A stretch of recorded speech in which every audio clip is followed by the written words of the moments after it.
चांगलाच तडाखा दिलाय।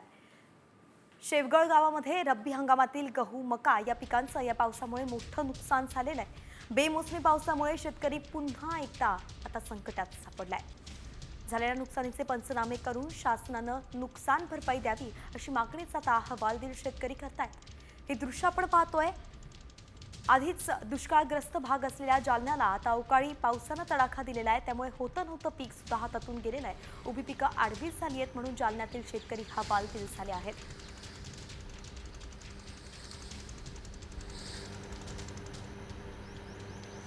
तरी दोन दृश्य आपण पाहतोय। गहू आणि मक्याचं नेमकं काय झालं हे दृश्य दिसतायत। गहू पीक आडवं झालेलं आहे तर मक्याचंही मोठं नुकसान झालेलं आहे। शेतकरी त्या ठिकाणी आपला मका उभा करताना एक त्याची पोल जी आहे ती प्रयत्न करताना दिसतोय।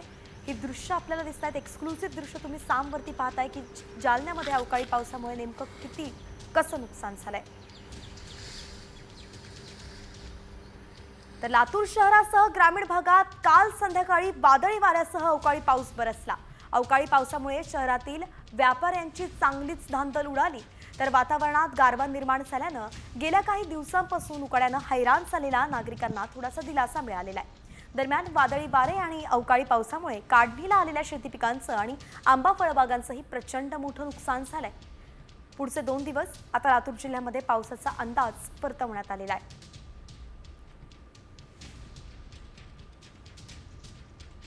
तिकडे साताऱ्यातही अशीच काहीशी परिस्थिती आहे। वादळी वाऱ्यामुळे ज्वारीचं पीक जमीनदोस्त झालंय। रात्री उशिरा अचानक वादळी वारे आले आणि मसवड परिसरात शेतीला मोठा फटकाच बसला। आंबा डाळिंब उत्पादकांचं मोठं नुकसान झालेलं आहे।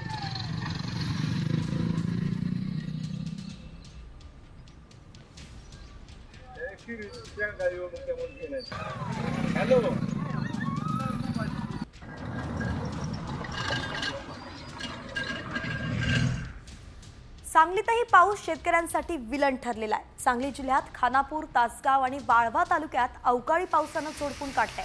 खानापूर आणि तासगाव तालुक्यामध्ये वादळी वाऱ्यासह गारपीट झाली। दिवसभर उन्हाचा चांगला कडाका बसत होता, पण संध्याकाळी एकाएकीच वादळी वारे आले। अचानक गारपीट सुद्धा झाली। वाळवा तालुक्यातील वारणा पट्ट्यात अवकाळी पावसाच्या सरी कोसळल्या आणि म्हणून ग्रामीण भागातील जनतेला अवकाळ्यापासून दिलासा मिळाला।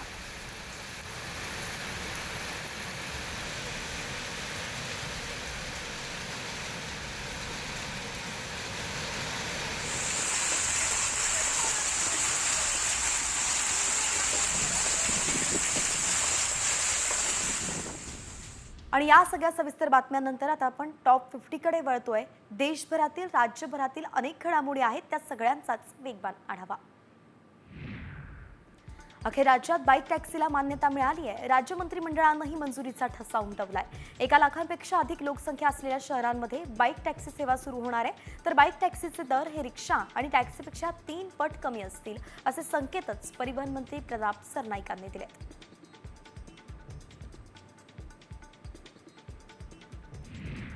महाड परिवहन आगाराला 5 नवीन बस उपलब्ध करून दिल्या आहेत। शिवाय आणखी 40 नव्या बस उपलब्ध करून देण्यात येणार आहेत। 4 ते 5 वर्षांपासून रखडलेले महाडचे नवं स्थानकाचं काम सध्या वेगानं सुरू आहे आणि साधारण मे पर्यंत नव्या स्थानकातून वाहतूक सुरू करण्याचा प्रयत्न असल्याचं मंत्री भरत गोगावले म्हणाले। साताऱ्यात जर्मन टेक्नॉलॉजी बनावटीचा रस्त्याचं शिवेंद्रराजे भोसले यांच्या हस्ते लोकार्पण करण्यात आलंय।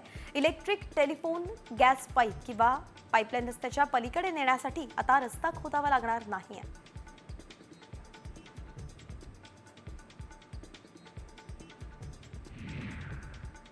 काश्मीरला पहिली वंदे भारत ट्रेन मिळणार आहे। पंतप्रधान नरेंद्र मोदी 19 एप्रिलला कटरा इथून वंदे भारत ट्रेनला हिरवा झेंडा दाखवणार आहेत। केंद्रीय मंत्री जितेंद्र सिंग यांनी ही माहिती दिली आहे। जम्मू कटरा श्रीनगर वंदे भारत एक्सप्रेस सुरुवातीला कटराहून चालवली जाईल, कारण जम्मू रेल्वे स्थानकाचं सध्या नूतनीकरण सुरू आहे।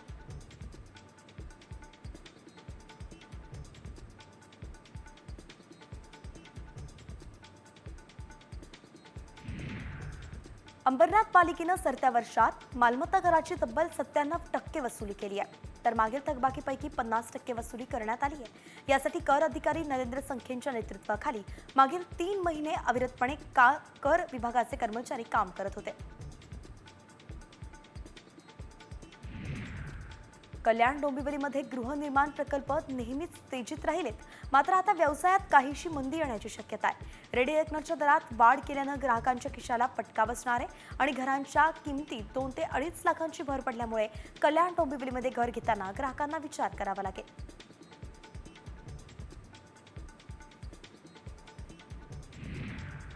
रेडी रेकनरच्या दरात वाढ जाहीर करण्यात आली आहे आणि त्याचा सर्वाधिक फटका ठाणे जिल्ह्यातील उल्हासनगरकरांना बसणार आहे। घर खरेदी विक्री व्यवहार महागणार असून नोंदणी आणि मुद्रांक शुल्कातही वाढ होणार आहे। उल्हासनगरमध्ये अलीकडच्या काळात मोठ्या प्रमाणात बांधकाम वाढल्यानं त्याचा फटका बसणार आहे। मीरा भाईंदर पालिकेनं गेल्या आर्थिक वर्षी मालमत्ता कराची विक्रमी वसुली केली आहे। सुमारे 281 कोटींच्या कर वसुलीचं लक्ष्य निर्धारित करण्यात आलं होतं आणि त्यापैकी प्रशासनानं 241 कोटींची वसुली केली आहे। गेल्या वर्षीच्या तुलनेत तब्बल 48 कोटींचा कर जास्त वसूल करण्यात आलाय।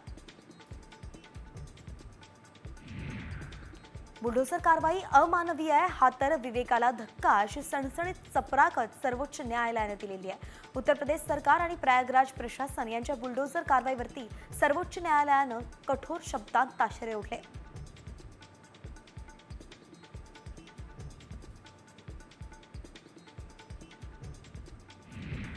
उन्हाचा तडाखा वाढताच विजेची मागणी 30,000 मेगावॉटवरती पोहोचली आहे। राज्यात तापमान वाढत असताना विजेची मागणीही वाढती आहे। भविष्यात अखंडित वीज पुरवठ्यासाठी महावितरणकडून प्रयत्न सुरू आहेत।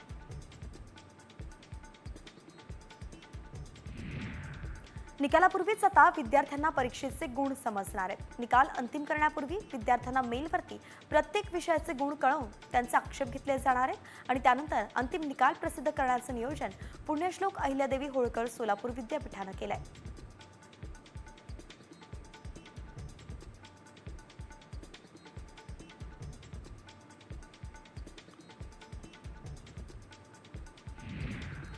आणि आता बातमी आहे लोकसभेत एक महत्त्वाचं विधेयक आज सादर होणार आहे त्या संदर्भात। वक्फ दुरुस्ती विधेयक बिझनेस ॲडवायझरी कमिटीच्या बैठकीत यावरती शिक्कामोर्तब झालेला आहे। भाजप, शिवसेना आणि ठाकरे गटानं आपल्या सगळ्या खासदारांना लोकसभेत उपस्थित राहण्यासाठी व्हीप देखील जारी केलेला आहे। या विधेयकावरती सभागृहामध्ये सुमारे 8 तास चर्चा होणार आहे आणि नंतर केंद्रीय अल्पसंख्याक मंत्री किरेन रिजिजू उत्तर देतील। विधेयक मंजुरीसाठी मतदान घेतलं जाण्याची शक्यता आहे। सभागृहात जवळपास 8 तास या विधेयकावरती खडाजंगी होणार आहे।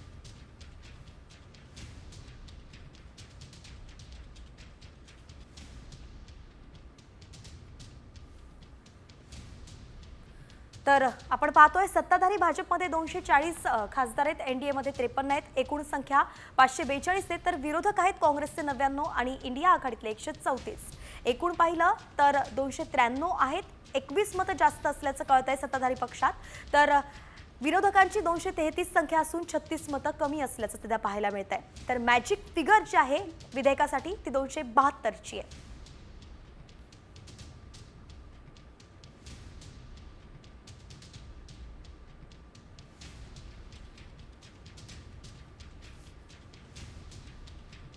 तर एकूण संख्या पाहिली आपण राज्यसभेतली तर 236ची आहे। सत्ताधारी पक्षाबद्दल जाणून घ्यायचं तर भाजपचे 98 खासदार, एनडीएचे 17 आणि राष्ट्रपती नियुक्त 6 आहेत, त्याचे एकूण 121 आहेत, तर विरोधकांच्या गटात काँग्रेसकडून 27 आणि इंडिया आघाडीचे 58 आहेत, अशी एकूण 85 आहेत। तर राज्यसभेत विधेयक मंजूर होण्यासाठी मॅजिक फिगर 119ची आहे।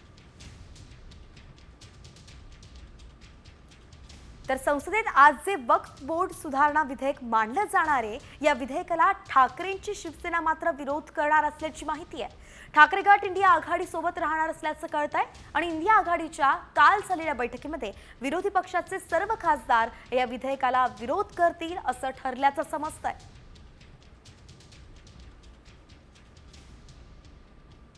आणि वक्फच्या बिलाचा आणि हिंदुत्वाचा काही संबंध नाही आहे। फक्त मुसलमानांचा विरोध आहे असं नाही।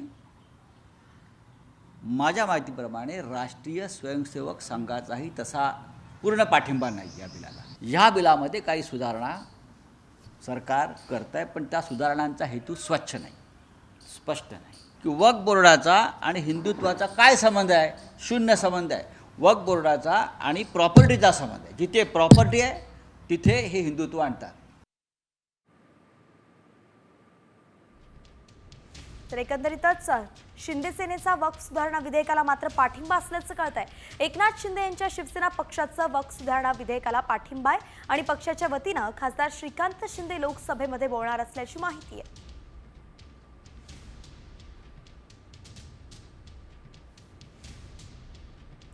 तर वक्फ सुधारणा विधेयकाच्या पार्श्वभूमीवरती आज अलर्ट जारी करण्यात आलेला आहे। 3 राज्यांना हा अलर्ट देण्यात आलाय, उत्तर प्रदेश, बिहार आणि महाराष्ट्र। अनेक ठिकाणी पोलिसांकडून ड्रोनद्वारे लक्ष ठेवलं जाणार आहे, तर संवेदनशील ठिकाणी पोलीस बंदोबस्तही तैनात केला जाणार आहे। 3 राज्य आपण पाहतोय ती म्हणजेच महाराष्ट्र, बिहार आणि उत्तर प्रदेश या ठिकाणी अलर्ट जारी करण्यात आलाय।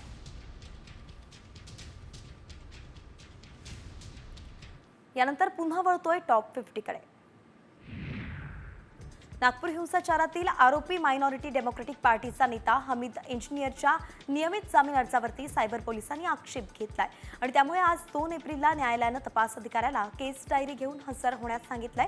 तर हिंसाचाराचा मास्टरमाइंड फहीम खानच्या जामीन अर्जावरती 8 एप्रिलला सुनावणी होणार आहे।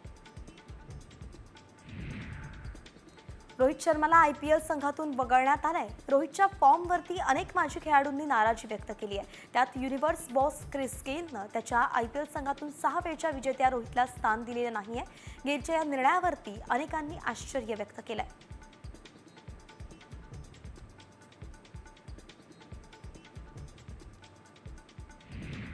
भारत हा अवकाशातून अतिशय सुंदर दिसतो। माझ्या वडिलांच्या देशामध्ये नक्की येईन आणि अवकाश क्षेत्रातील अनुभव सांगेन असं म्हणत सुनीता विल्यम्सनं भारतीयांची मनं जिंकली आहेत। हिमालय दिवसा आणि मुंबई रात्री सुंदर दिसते असं त्या म्हणाल्या आहेत।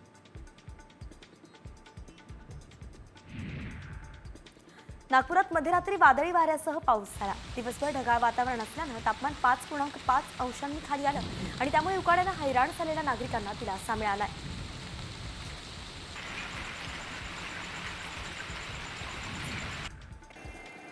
मुंबईत विविध तापमान अनुभवायला मिळत आहे। मुंबईच्या अनेक भागांमध्ये पावसाच्या सरी बरसल्या आहेत। मुंबई आणि परिसरात ढगाळ वातावरणामुळे असह्य उकाडा जाणवू लागलाय। तर आजही मुंबईत वातावरण ढगाळ राहणार असून पावसाचा अंदाज व्यक्त करण्यात आलाय। तापमानाचा पारा 35 ते 37 अंश सेल्सिअस दरम्यान राहणार आहे।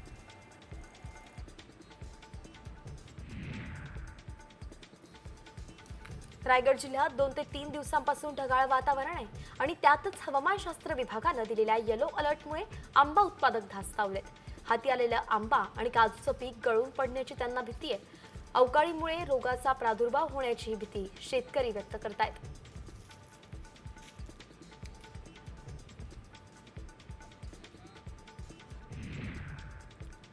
ठाण्यामध्ये ग्रामीण भागात भीषण पाणी टंचाई असून ही अडचण दूर करण्यासाठी योजना राबवण्यात येत आहे। मात्र योजना गाव पातळीवरती राबवणाऱ्या कनिष्ठ अभियंत्यांची 34 पैकी 22 पदं रिक्त आहेत आणि त्यामुळे अपुऱ्या मनुष्यबळाच्या जोरावरती पाणी टंचाईची समस्या कशी दूर होईल असा प्रश्न नागरिक विचारतायत।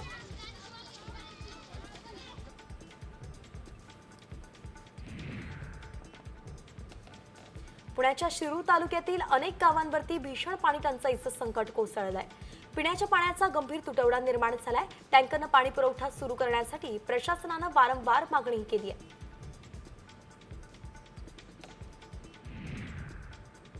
मुरबाड तालुक्यातील ग्रामीण आदिवासी पट्ट्यामध्ये आणि शहरी भागात पाणी टंचाईच्या निवारणासाठी कृती आराखडा मंजूर करण्यात आलाय। 32 गावं आणि 44 पाड्यांना 1,93,00,000 खर्च अपेक्षित आहे। सोबतच जलजीवन मिशन अंतर्गत 189 योजना मंजूर झाल्यात।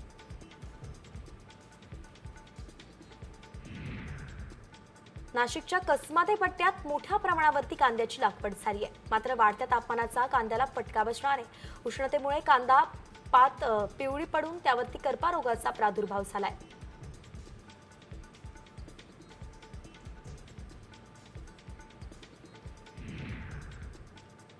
वाडा तालुक्यामध्ये ढगाळ वातावरण निर्माण झाल्यानं भाजीपाल्यासह अन्य पिकांवरती परिणाम होण्याची शक्यता आहे। वाडा तालुक्याचं कमाल तापमान सध्या 39 ते 40 अंश सेल्सिअस पर्यंत जात आहे आणि यामुळे पिकांच्या वेलीला लागणारी फळं करपतायत। त्यातच ढगाळ वातावरणामुळे रोगराईची भीती आहे।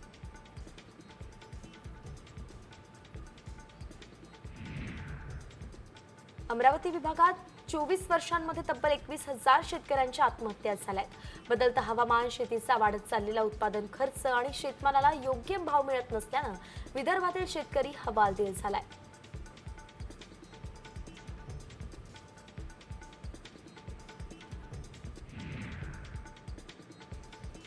वाशिम पालिकेनं पहिल्यांदा उच्चांकी कर वसुलीचं उद्दिष्ट पार केलंय। 13 कोटी 10 लाख रुपये कर वसुली करण्यात आली आहे आणि यात प्रामुख्यानं पाणी कराचे 2 कोटी रुपये सुद्धा जमा झालेत। मागील 2 महिन्यांपासून पालिकेच्या कर्मचाऱ्यांनी मोठी मोहीम राबवत रस्त्यावरती उतरून कर वसुलीसाठी मोठे प्रयत्न केलेत।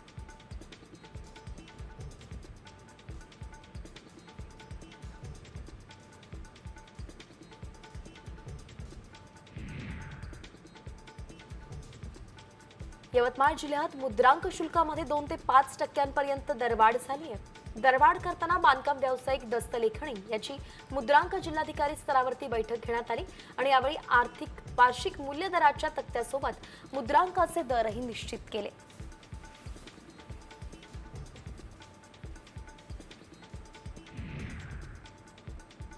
भिवंडी पालिकेकडून प्लास्टिक विक्री करणाऱ्या व्यापाऱ्यांवरती कारवाई करूनही मोठ्या प्रमाणात प्लास्टिक पिशव्यांचा वापर सुरू आहे। सार्वजनिक रस्त्यावरती मोठ्या प्रमाणात अशा पिशव्यांचा खच दिसतोय आणि वारंवार जनजागृती करूनही परिस्थिती बदलत नाहीये, त्यामुळे अधिक कडक कारवाईची मागणी होतीये।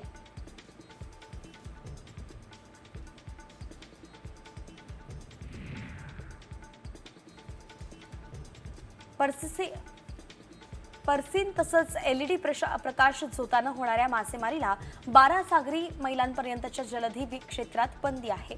मात्र सरकारी अनुदानित डिझेल वापरून अशी मासेमारी सुरू असल्याचं दिसतंय आणि ही बाब कोळी युवा शक्ती संघटनेनं आयुक्त आणि मत्स्य मंत्र्यांच्या निदर्शनास आणली असून कारवाईची मागणी आता होतीये।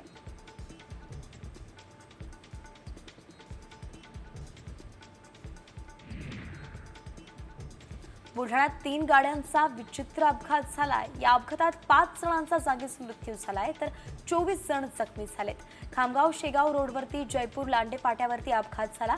एसटीला कारची मागून धडक बसली, त्यानंतर ट्रॅव्हल्सही धडकली। जखमींवरती खामगावातील स्थानिक शासकीय रुग्णालयात उपचार सुरू आहेत।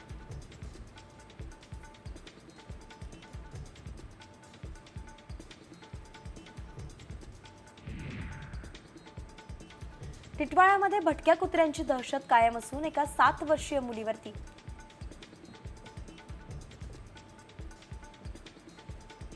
उपमुख्यमंत्री आणि बीडचे पालकमंत्री अजित पवार आज बीड जिल्ह्याच्या दौऱ्यावरती आहेत। मात्र धनंजय मुंडे अजित पवारांसोबत दौऱ्यावरती नसणार आहेत। धनंजय मुंडेंची प्रकृती ठीक नसल्याचं कारण देण्यात आलंय आणि त्यामुळे एकीकडे अजित पवार दौरा करतील बीडचा, तर धनंजय मुंडे मात्र उपचारासाठी मुंबईत असतील।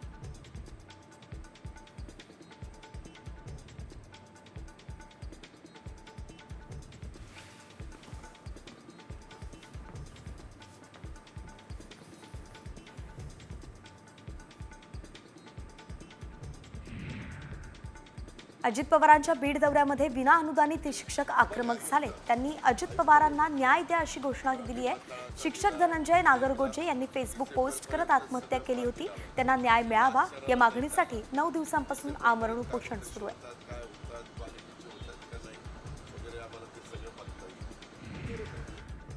औरंगजेब कबरीच्या मुद्द्यावरून मनसे आक्रमक झाली आहे। मराठ्यांना संपवायला आलेला औरंगजेब इथे गाडला गेला असे पोस्टर्स त्यांनी लगावलेले आहेत आणि आता आम्हा मराठ्यांना संपवायला आलेला औरंगजेब इथे गाडला गेला असे बॅनर हे खुलताबादकडे जाणाऱ्या सगळ्या रस्त्यांवरती पाहायला मिळतात।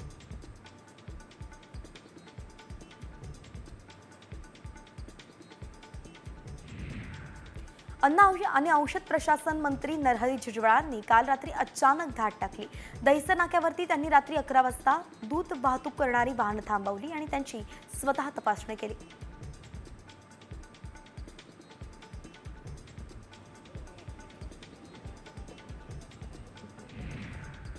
दिशा सालियन संशयास्पद मृत्यू प्रकरणी दाखल केलेल्या याचिकेवरती आज मुंबई हायकोर्टात सुनावणी होणार आहे। सतीश सालियन NIA मार्फत चौकशीची मागणी करणार आहेत, तर आमदार आदित्य ठाकरे, अभिनेता दिनू मोरिया याच्यासोबत सूरज पानसोली गंभीर आरोप त्यांच्यावरती करण्यात आले आहेत।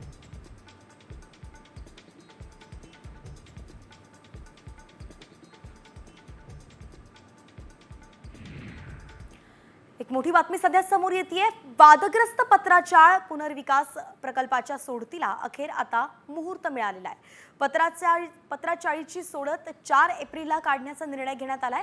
तर मूळ 672 रहिवाशांना घरांचा ताबा देण्याचा निर्णय म्हाडाच्या मुंबई मंडळानं घेतलेला आहे. या घरांचा ताबा देण्यासाठी मंडळाकडून काढण्यात येणारी सोडत रहिवाशांच्या विरोधामुळे रखडली होती. गोरेगाव इथे 629 घरांसाठी सोडत आता काढण्यात येणार आहे.